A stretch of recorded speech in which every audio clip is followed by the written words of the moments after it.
seneta wa kaunti ya Kitui Enoch Wambua amekanusha madai kwamba kiongozi wa chama cha Wiper Kalonzo Musyoka anafanya mazungumzo ya kujiunga na serikali ya Kenya Kwanza. Wambua alisema badala yake Kalonzo anashiriki mashauriano na chama cha United Opposition ili kuibuka na mwaniaji mmoja atakayepeperusha bendera katika uchaguzi mkuu wa mwaka ujao. Haya yanajiri huku chama cha Jubilee kikikanusha uvumi wa Kalonzo kuhamia upande wa serikali. Chama cha Jubilee sasa kimekanusha madai yaliyotolewa katika vyombo mbalimbali vya habari kwamba kiongozi wa Wiper Patriotic Front alikuwa akifanya mazungumzo na muungano wa Kenya Kwanza kwa nafasi ya mgombea mwenza katika uchaguzi wa mwaka ujao. Many people have always thought Kalonzo is somebody who can be swayed anyhow.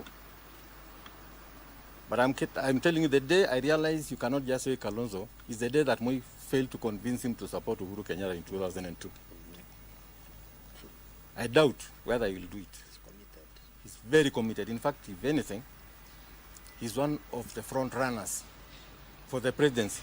Katibu mkuu wa chama cha Jubilee Moitalel Ole Kenta akisema Kalonzo alikuwa amejitolea kikamilifu na hawezi kusaliti upinzani. I think he will not make that grave mistake. And you must know, because most of you are young people, government is big, it can accommodate everybody. And that's why we are saying the most important thing is for us to take the government, not to take positions, because positions will come automatically. Akizungumza katika majengo ya bunge, kiongozi wa wachache wa bunge la seneti na seneta wa Kitui Enoch Wambua alipuuza madai hayo kama kampeni za kumchafulia jina kiongozi wa Wiper Patriotic Front. For the record,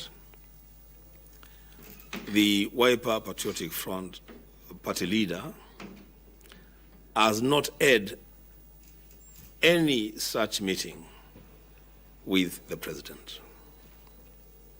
Let me also clarify for the benefit of the country that the two have never had any talks whatsoever.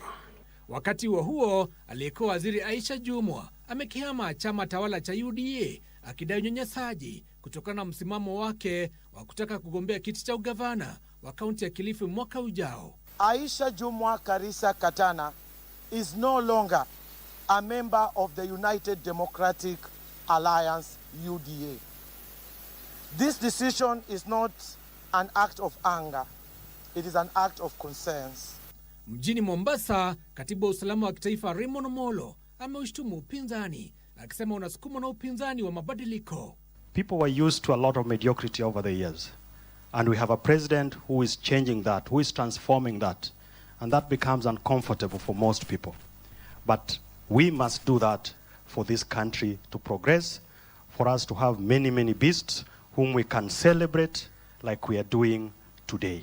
Naye gavana Mombasa, Abdul Somad Nasir, ambaye alikuwa ameandamana na Omolo katika ibada ya ukumbusho ya kiongozi wa zamani wa wanafunzi wa chuo kikuu cha ufundi cha Mombasa Elvis Otieno, akitaka fidia ya waathiriwa wa vurugu zinazohusiana na uchaguzi kama ilivyokabiliwa katika mfumo wa ushirikiano wa kisiasa baina ya ODM na UDA. The spirit of what it is that we had as a 10-point agenda between ODM and UDA, the first principle that we had was that we need to be able to compensate, and that goodness, or rather that element of being able to heal, was not just for purposes of this particular administration alone. It was to go back. I talked to the president in the morning, and you are aware that the president particularly condoled Beast. And he also sent with me his most heartfelt condolences to the family.